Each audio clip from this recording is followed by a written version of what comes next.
இந்தியால மொத்தம் 12 ஸ்டேட்ல அடுத்தடுத்து குண்டு வச்சிருக்கிறதா, வெடிக்க போறதா மிரட்டல். நான் சொல்றத நம்ப மாட்டீங்களா? இன்னும் உங்களுக்கு பயம் இல்லையா? இப்ப நடந்த ஏர் இந்தியா கிராஷ்க்கு நான் தான் காரணம்னு ஒரு பெண், சென்னையை சேர்ந்த ரெனே ஜொஷில்டா. இந்த பொண்ணு பல இன்ஸ்டிடியூஷனுக்கு, மெடிக்கல் காலேஜ்க்கு, டாக்டர் நரேந்திர மோடி ஸ்டேடியம், இந்த மாதிரி 20 பொது இடங்களுக்கு மட்டும் இல்லாம சீஃப் மினிஸ்டர்ஸ் விஐபி டிராவல் பண்ற ஃபிளைட்டுக்கும் மெயில் அனுப்பி த்ரெட்டன் கொடுத்திருக்காங்க. ஒரு சென்னை சேர்ந்த பொண்ணு எதுக்கு இந்த அளவுக்கு த்ரெட்டெல்லாம் கொடுக்கணும்? இந்த பொண்ணு தான் டெரரிஸ்டா? ஏர்பிளேன் கிராஷ் மூலியமா 300க்கும் மேற்பட்ட உயிர்களை காவு வாங்குறதுக்கு இந்த பொண்ணுக்கு என்ன பழி வாங்குற எண்ணம்? சென்னையை சேர்ந்த டெலாய்ட் நிறுவனத்துல சீனியர் எக்ஸிகியூட்டிவா ஒர்க் பண்ணிட்டு இருக்கிற இந்த பொண்ணு ரோபோட்டிக் இன்ஜினியர். வெறும் 30 வயசான இந்த பொண்ணுக்கு எதுக்கு இவ்வளோ கொலை வெறின்னு தெரியுங்களா? இந்த பொண்ணு பண்ண இவ்வளோ பெரிய கிரைம் எதுக்காக தெரியுங்களா? காசுக்காகவோ பணத்துக்காகவோ எல்லாம் கிடையாது. இதுக்கு பின்னாடி இருக்கிற காரணங்களை சைக்கலாஜிக்கல் அனாலிசிஸோட தெரிஞ்சுக்கலாம். இன்னும் நம்ம சேனலை சப்ஸ்கிரைப் பண்ணலையா? சட்டு புட்டுன்னு சப்ஸ்கிரைப் பண்ணிட்டு வாங்க சேனலுக்குள்ள போலாம். சைடு கேப்ல சைக்காலஜி கத்துக்கலாமா? ஃபாரன்சிக் சைக்காலஜி பத்தி தெரிஞ்சுக்கலாம். ஜூன் 12ஆம் தேதி 2025 நம்ம வாழ்நாளே மறக்க முடியாத ஒரு பெரிய கோர சம்பவம் நடந்திருக்குது. ஏர்பிளேன் கிராஷ்ல உயிரிழந்த 200க்கும் மேற்பட்ட பயணிகள், ஃபிளைட் க்ரூ மெம்பர்ஸ், மெடிக்கல் காலேஜ்ல இருந்த டாக்டர்ஸ், நர்ஸ், பல உயிர்களை காவு வாங்கின கோர சம்பவம். இந்த ஃபிளைட் ஆக்சிடென்ட்க்கு என்ன காரணமா இருக்கும்? ஏன்னா இப்போ வெதர் ஒரு கண்டிஷனா இருக்கு, பறவை குறுக்க வந்துச்சு, இந்த மாதிரி பல விஷயங்களை கணிச்சாங்க. அதுக்கப்புறமா இந்த ஃபிளைட் டேக் ஆஃப் ஆன உடனே வித்தின் 30 செகண்ட்ஸ்லயே அது புல்லிங் பவரை இழந்து மெடிக்கல் காலேஜ் மேல மோதி கிராஷ் ஆனதுக்கு அப்புறமா பிளாக் பாக்ஸை தேடிட்டு இருந்தாங்க.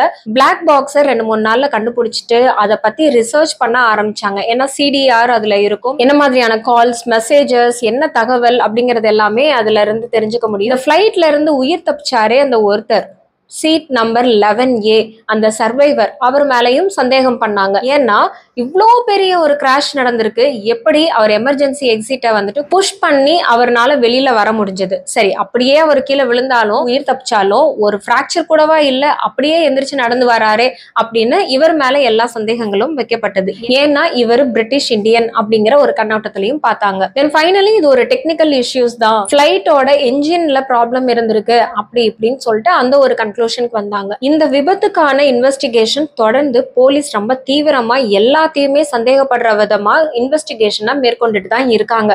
அந்த மாதிரி தான் கடந்த ஒரு மாசமா நிறைய இடங்கள்ல 12 ஸ்டேட்ஸ்க்கும் மேலேயே நிறைய பொது இடங்கள், பப்ளிக் பிளேசஸ், பெரிய பெரிய ஸ்கூல், இன்டர்நேஷனல் குளோபல் ஸ்கூல், குஜராத்ல இருக்கிற டாக்டர் நரேந்திர மோடி ஸ்டேடியம், இந்த மாதிரி பல இடங்கள்ல பாம்பு வச்சிருக்கிற த்ரெட். உங்க இடத்துல பாம்பு வச்சிருக்கேன்னு சொன்னதுமே நம்மளுக்கு ஒரு பயம் இருக்கும்ல.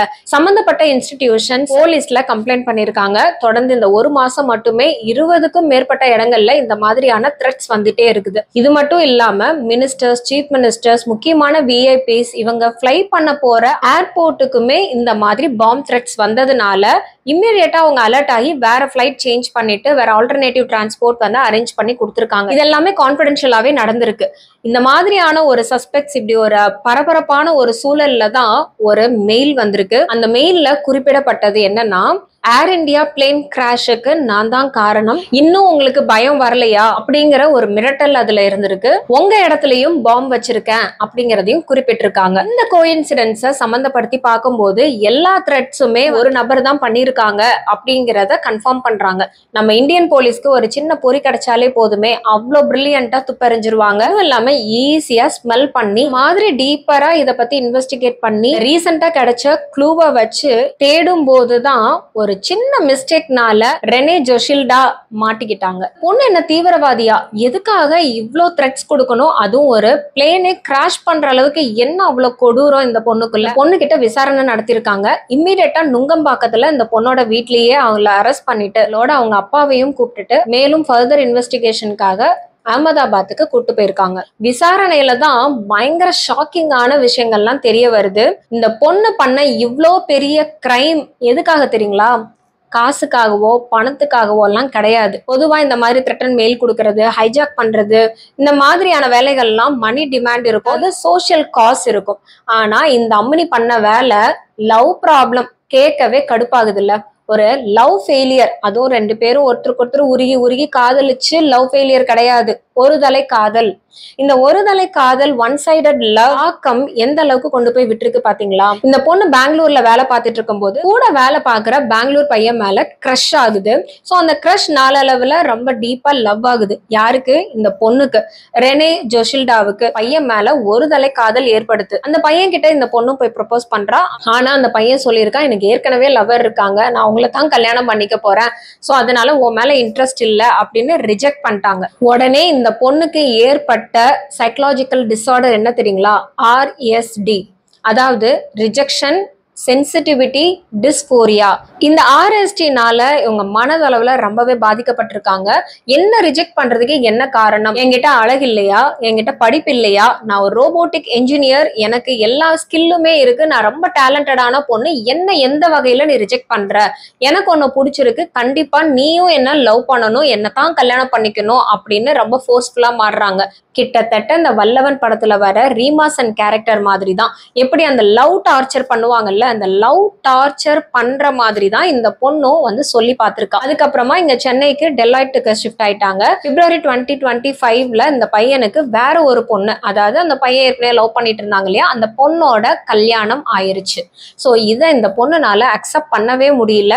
அது எப்படி நீ நல்லா இருப்ப, இவ்வளவு உன்னை லவ் ப்ரப்போஸ் பண்ணி இவ்வளவு உனக்காக இருக்கிறேனே, என்னை விட்டுட்டு நீ எப்படி உன்னோட லவ்வரோட நீ சந்தோஷமா இருக்க முடியும் அப்படின்னு அப்சஷன். அந்த அப்சஷன் அவங்களுக்கு இந்த பையனை எப்படியாவது பழி வாங்கணும், வாழ விடக்கூடாது அப்படின்னு ஒரு ரிவெஞ்ச், ஒரு வெஞ்சன்ஸ் இந்த பொண்ணுக்குள்ளேயே உருவாயிருக்கு. பொதுவா ஒரு படிக்காத பொண்ணுன்னா என்ன பண்ணுவா? லவ் பண்ணவன் விட்டுட்டு போயிட்டான் அப்படின்னு சொன்னா அவங்களை எப்படி பழி வாங்கணுமோ கீழ்த்தரமா அவங்க ஃபேமிலிக்குள்ள பிரச்சனை இழுத்து விடுறதோ, இல்ல நேரா போய் அந்த பொண்ணு கிட்ட வந்துட்டு பையனோட ஒய்ஃப் கிட்ட போய் அவனை பத்தி தப்பு தப்பா பேசுறது, பிளாக்மெயில் பண்றது, இந்த மாதிரியான சில்லற விஷயங்களை பண்ணுவாங்க.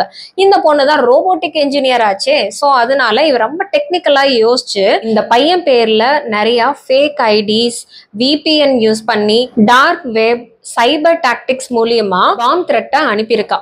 இந்த பையனோட மெயில் ஐடியை ஹேக் பண்ணி அதுல இருந்தே பல வேலைகளையும் செஞ்சிருக்கிறான். பல நாள் திருடன் ஒரு நாள் அகப்படுவான்னு சொல்லுவாங்கல்ல, இவ்வளோ பெரிய வேலையை செஞ்ச அந்த பொண்ணு ஒரு சின்ன இடத்துல மிஸ்டேக்கனா எவ்வளவுதான் கேர்ஃபுல்லா இந்த வேலையை செஞ்சாலுமே அந்த பொண்ணு எமோஷனலி அன்ஸ்டேபிள் ஆகி ஒரு இடத்துல சின்ன தவறு பண்றாங்க. அந்த இடத்துலதான் மாட்டிக்கிட்டாங்க. போலீஸ் அழகா ட்ராப் பண்ணி அவ இடத்துலயே போய் அரெஸ்ட் பண்ணிட்டாங்க. இப்போ நம்மளோட சைக்கலாஜிக்கல் அனாலிசிஸ் படி ஒருவேளை இந்த பிளேன் கிராஷுக்கு, அதாவது இந்த ஏர் இந்தியா இந்த பொண்ணை ஃப்ரேம் பண்ணி காட்டுறாங்களா, இவங்க மிஸ்டேக்குக்கு இந்த பொண்ணை ஃப்ரேம் பண்ணி காட்டுறாங்களான்னு ஒரு டவுட் இருக்கும். வேற ஏதோ பிரச்சனை இல்லை, வேற ஏதோ வந்து ஹேக் பண்ணி ஏர் இந்தியா ஃபிளைட்டுக்கு இதுதான் ரிலேட் ஆகுமோ அப்படிங்கிற மாதிரி ஒரு கதைகளை பொருளிய வந்து கிளப்பி விடுறாங்களா அப்படின்ற ஒரு இது.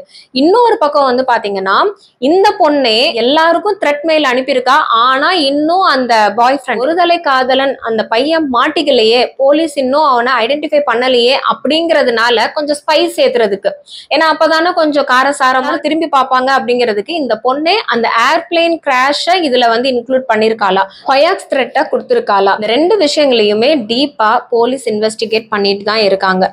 இது ஒரு பக்கம் இருக்கட்டும். இந்த வீடியோ பார்த்துட்டு இருக்கிற நீங்க, ஒரு லவ் அப்படிங்கிறது ரெண்டு பக்கமுமே ஆணும் பெண்ணும் இமோஷனலி, பிசிக்கலி, ஹார்மோனல் சேஞ்சஸ்னால ஒரு ஏற்படுற அட்ராக்ஷன் தான். இதுல ரெண்டு பேருக்குமே மியூச்சுவலா வர்றதுதான் லவ்.